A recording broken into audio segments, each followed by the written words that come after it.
सके मत कहे खुशबू हमरे कुड़ो सादरी सब कुछ समझीला।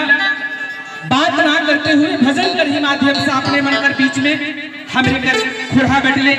ये भाषण रही, प्रवचन रही, प्रवक्ता रही, तो सबको संग देवा। जय धर्मेश। सबसे पहले हम कहे खुशबू की कलयुग कर समय में आज हमरे मन में धर्मेश चाले पर अश्य मानी कंपास है एक सहयोग बनेला, धर्म कर्म काम करे के लिए अवसर मिलेला। तो इस सुंदर समय के हमरे के उपयोग करते हुए जीवन में अच्छा चीज के धारण करना चाहिए। सेले हमरे के धन्यवाद कहते हुए धर्मेश चालयों के याद करते हुए हमें आज याद करब। हरे सतयुग कर हे समय कल युग में घटला धार में धर्म के सिर जाय दे लायो चलयो धर्म के पूजाय दे।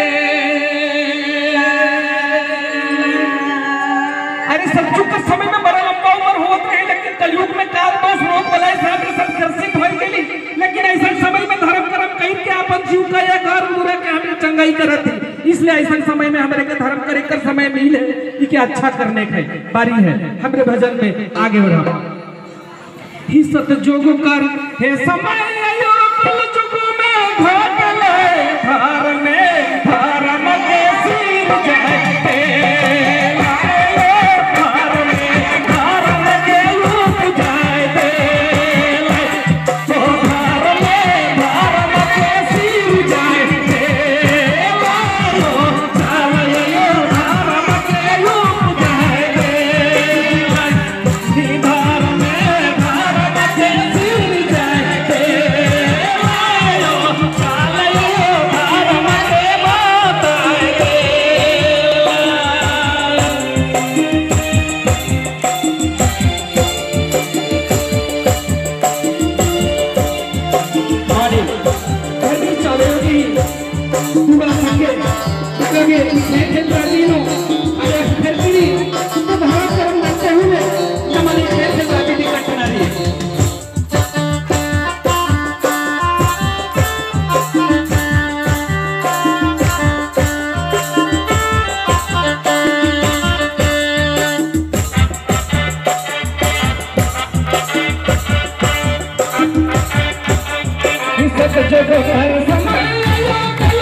चल